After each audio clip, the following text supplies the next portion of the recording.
welcome to the Franchise Interviews. I'm Joe Arrigo. With me today is the Las Vegas Bowl CEO, John Saccinti. John, thank you for taking the time out to join us today. Thanks for having me. Welcome. I appreciate it, man. So this is it, the last year of Sam Boyd Stadium hosting the Las Vegas Bowl. Next year, you move into Allegiant Stadium. Let me start by just kind of putting a bow on Sam Boyd. 20 plus years there, you got a lot of memories. What's the biggest memory that stands out to you? Well, as we prepare to move away from Sam Boyd, we've actually been reminiscing a lot lately. I mean, we've been telling a lot of stories, and there's a lot of games that really stand out, the goods and the bads. It's funny because for all the good stories that we tell some of the not so top 10, which have been hilarious and to reminisce on. But I would say the one game that stands out to me the most is probably the first sellout in the history of the bowl game. Way back in 2004, we had Cal and BYU. And at that time, the bowl was kind of trying to find its place and figure out where it wanted to go. Well, Cal was coming off, we had Marshawn Lynch here. BYU traveled really well. We actually skipped the Mountain West top team, or we ended up with BYU fell into our lap. We ended up having 5 straight years after that, but that game kind of changed everything. And once you got the first sellout, got the attention of everybody. Everybody figured they had to buy tickets early. It was a must-see event, and it was a sold-out event. And so that's the one that stands out the most to me. The one thing I noticed about the bowl, and I've been doing it 5 years now, is every bowl game, there's always moments that just are like, I can't believe I just seen it. Like, it's always high scoring.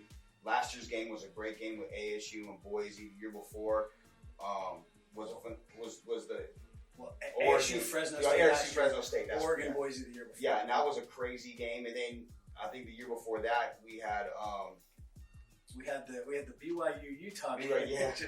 which probably another memorable game we actually were up at the Pac-12 office just the other day, and the conference, the deputy commissioner Jamie Zaninovich, we were talking about that game specifically. And I go, I've never seen a game where it was 35-0, 7 minutes into the game. And he looked at me and goes, that's not true. There's no way it was 35-0, 7 minutes. I remember that. We went on ESPN.com, we pulled up the play-by-play, and he looked at me and goes, holy cow. He goes, I had no idea that it was like that. He goes, I thought it was 35-0 in the first half. He goes, but 7 minutes, I think they ran a total of 13 plays, and it was 35-0, 7 minutes in. Crazy. It was just a crazy game, but they're always fun to watch. For me, my most memorable moment is the USC Fresno State game where USC was on their second interim head coach. Yeah. And I think it was Clay Helton, as a matter of fact. He took over for Coach O. That was when they let Lane Kiffin go. They had Orgeron in there. They made Clay the... Yeah. Well, and they took it one step further. They made Clay the interim, and then Sarkisian was actually at the game as well. Because they had just hired him. They had just hired him. So Sark was running around the game, and he purposely stayed away from practice, but he hung around the hotel. He hung around the hospitality area, and then he was at the game as well. But it was crazy. The memories are, if you love college football, it's one of the better bowls to watch. You do a great job putting it on. A couple years ago, coming off I think he was retired at the time, Marshawn Lynch, and you guys inducted him into the Hall of Fame. What people don't realize, let's pull the curtain back a little bit. He's a really personable guy to everybody once you get to know him a little bit. He's a jokester. He likes to have fun. He doesn't like to take things too serious. He's not big on doing interviews. He's not big in the media. He's not big on public speaking. I mean, when we told him he was going to go up and accept the award to go into the Hall of Fame, he went in with Brent Musburger. Right. And talk about two different personalities. We're inducting Brent into the Las Vegas Bowl Hall of Fame. We're inducting Marshawn. Brent can go and talk forever. Marshawn gets up, says thanks, and walks away. It was the shortest acceptance speech in history, but he is a little bit of a jokester. We got to spend a lot of time together that week. He's come back a few times since then, and he is a really fun, personable guy. He doesn't like to do it on camera and do it in front of big crowds, but he's fun. It's amazing that you've grown the bowl so much. My first year covering it was, I believe, when Houston was out here playing. And Houston, San Diego State. Yeah, and when Pumphrey broke the record, and that was a great local story. Yeah. Is that something when you go into looking at the teams that you guys may select? Do you look at storylines that play a big role into what you're looking for as far as the marquee matchup for the bowl? Yeah, well, there's a couple things that we look at. Is one, One of the priorities and what we talk about in our mission statement is we want to drive tourism to Las Vegas during the traditionally slow time. The reason the bowl started 28 years ago now is the local officials, the Convention and Visitors Authority, they could not figure out a way to get people to come to Las Vegas the week before Christmas. And so the bowl game kind of filled that void. And now, we have the rodeo, then we go right into bowl season, then we go right into Christmas and the New Year's. And so it's filled that role. So one of the missions that we want to focus on is how do we get people to come to Las Vegas? How do we get people to travel? How do we get people to buy tickets? We want to fill hotel rooms during that time, but we want to fill the stadium as well. So traveling teams are something that are really key for us. Then we do look at matchups. We go, okay, can this team, do they match up well? That's where TV kind of comes in. TV really, really helps us from the standpoint of those folks right there. They drive good television ratings. People are going to watch them, but that is a good football matchup. So it's football matchup, it's television, and then it's who's going to travel to Las Vegas. When it comes to the actual transition now into Allegiant Stadium going forward, is it more challenging to try to kind of project ahead on what you're going to have to do there? Because there kind of is an unknown, being that it's a brand new stadium. You're dealing with, besides the Pac-12, the Big Ten and the SEC, which, congratulations, that is huge. And I mean, you're going to move from, I believe, early bowl season to around New Year's, correct? Post Christmas, we'll be done before New Year's comes around. Okay. The goal is to get everybody either get them out of town before New Year starts, or get as close to New Year's so they want to stay for a few extra days. But we'll be somewhere between Christmas and New Year's Eve. So has there been any challenges from how you normally do it or how you've done it in the past to what you're going to have to do in the future? I don't know. I'm gonna be dead honest with you. We've joked around about it in here. We're starting a brand new game. Everything we're doing is from scratch. So we have to take everything that we've done over the last 28 years and throw it out the window. And simple stuff like, what does our game presentation look like? We're going from Sam Boyd Stadium where we had the one board that, we're not sure if it was going to be 100% operational, right, to, having all of this stuff at Raider Stadium. But it's every single facet of the operation of the game that we're starting from scratch. So it is essentially starting a brand new game. How we scale the stadium, how we sell the tickets, how much do the tickets cost, what do our sponsorship packages look like? Everything starts brand new, and more. So this year's been a little difficult because we have to get through this year. We have this year's game, but we have to start preparing for 20 and get a head start on things because there's so many things that have to be done between now and then that it's almost like working on two games at once. But the Raiders have been tremendous. They've been great friends. They've been very supportive. Their sponsorship folks are helping us on working on our inventory and what that looks like. The ticketing folks are helping us there. Their research and analytics team is helping us. So they've been a tremendous asset for us. One thing that, it's just, as you were talking across my mind, is you can use the grass or the turf. We have no choice there. It's the turf. It is the turf. So the grass is solely for the Raiders. 100% Raiders. Nobody gets to use the grass. And look, for years, anybody that's been up to Oakland knows, they've struggled up there. Yeah. That was not the best situation. And to think that in 2019, you had a team playing on a field that still had dirt is crazy to me. Right. So one of the things that, from what I've heard, Mr. Davis, Al Davis, Mark. Well, no, but Al Davis believed that you should okay. be playing football on grass. Okay, so yeah. he wasn't a big turf guy. So that's why the grass was so important for the stadium to be able to roll out. So Mark carries on, what his dad thought and his dad's traditions and his dad's feelings. So they wanted to make sure that they had the grass and that it was there, so they didn't have to deal with any football issues. So we'll be on the turf, which is fine. It makes our lives a little easier. We don't have to worry about maintaining it, but yeah, it'll be interesting. Everybody's excited about the move, but as we film this, the final regular season football game at Sam Boyd is about to take place. And I know you're at every UNLV event. I've seen you at every football game, every basketball game, and you're a big supporter of the program. And I know that in recent years, the athletic program it's been kind of lean, to say the least. My pipe dream was going into this year is UNLV wins 8 games and is able to stay home and close out the stadium. Yeah. I know it wouldn't help for tourism, but that would have been, I think, would have been a great storyline. Absolutely. Being that you're so close to the program, like, where do you think the direction of that program is going, and the relative, and is it going to be kind of bittersweet that they're not going to be able to play in the Las Vegas Bowl going forward after this year? Yeah, I mean, it's funny because years and years ago when we wrote our Mountain West contracts, we actually had a UNLV clause in there because people were worried about, we don't want you.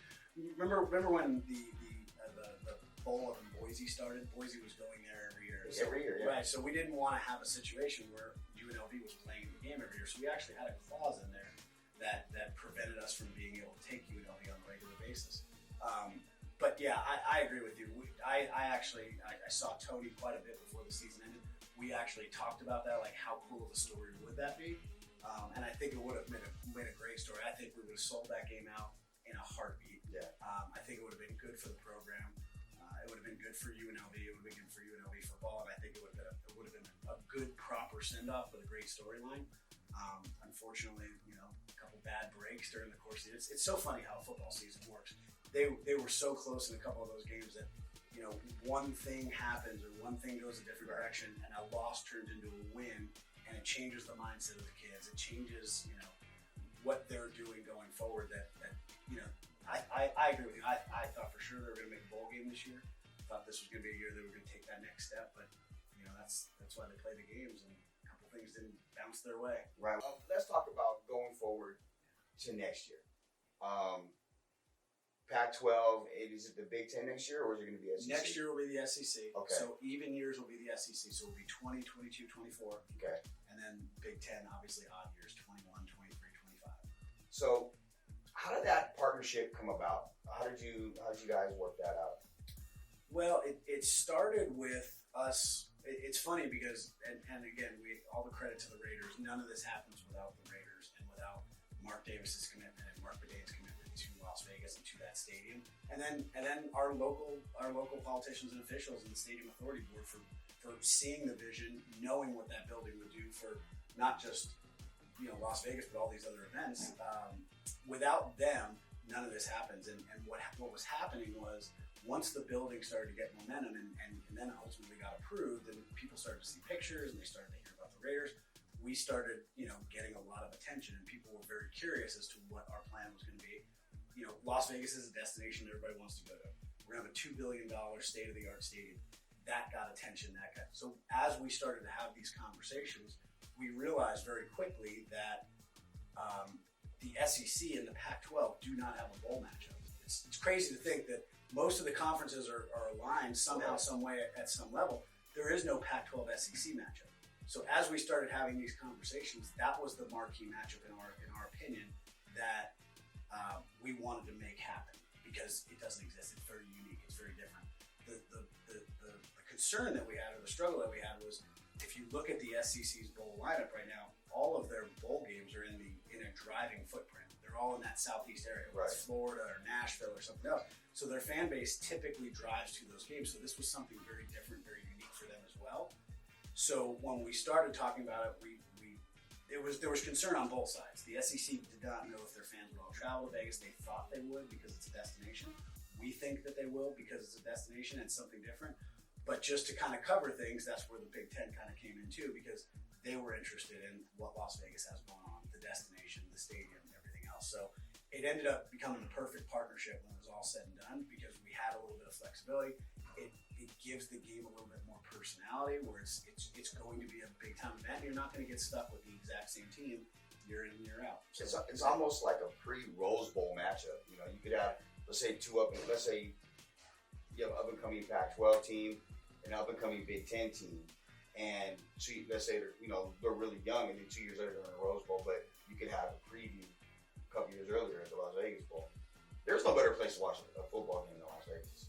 I know there's people that disagree, that will go talk about it down south, even certain places in the Midwest. Once this stadium is built, just because of the way Las Vegas is, the way you guys have your partnerships with the hotels, and just the way you put on, going down to Fremont Street for the team meal and the production you put down there, it is a really cool atmosphere, and that starts with you and your staff. You guys do a really good job with that. Yeah, we have an unbelievable staff that thinks everything through start to finish and puts together an unbelievable. And I will say this: we are not the biggest bowl game in the country. We are not the must go to bowl game. But I will tell you this: I will put our bowl week lineup and our bowl week events up against any bowl in the country, and we've heard that from the teams.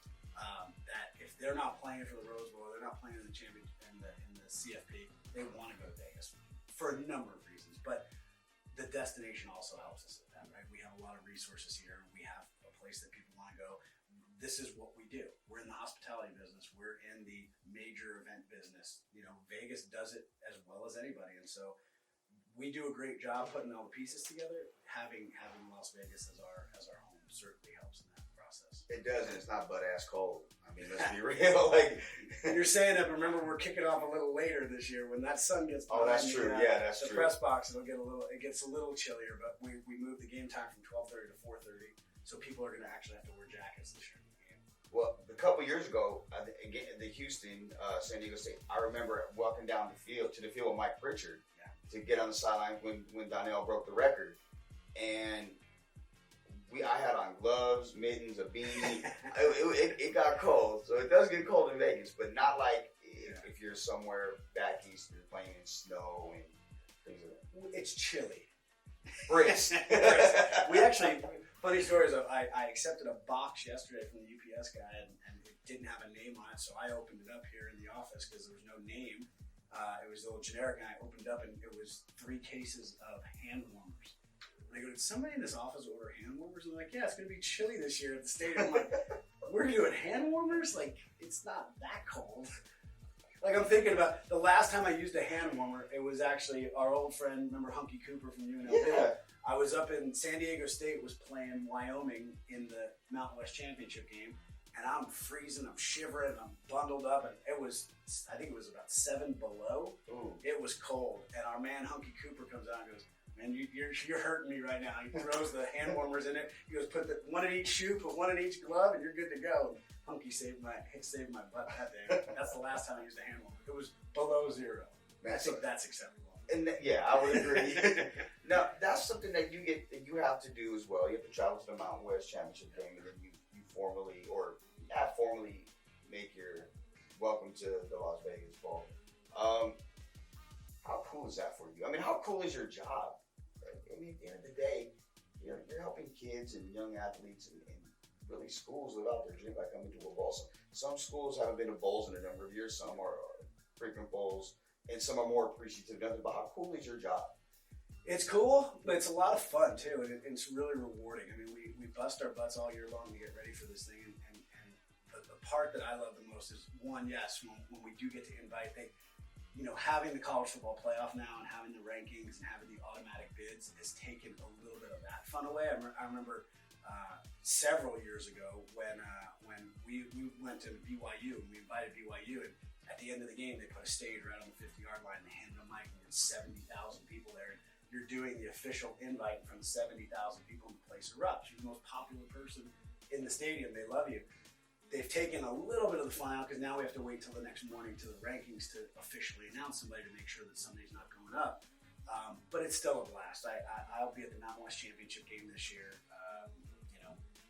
unofficially telling people what we're planning on doing based on what probably already happened or where the conference records are. But it's really fun, and the part that I love the most is when we work so hard all year long.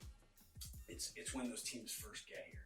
That's we all get giddy, we all get smiles. There's 2 moments. One, right when we're queuing up, for the team arrivals, we have showgirls, and we have Elvis, and we have cheerleaders. And once those buses pull up for the first time, I get that giddy feeling like, okay, we're officially starting. Yeah. And then the next one for me is when we officially hit the clock to start the pregame show at the stadium. All that stuff before the stadium, you're running around crazy, you don't even realize what's going on. But once the clock hits a certain point and it's time to start the pregame, that's when I start to get giddy again.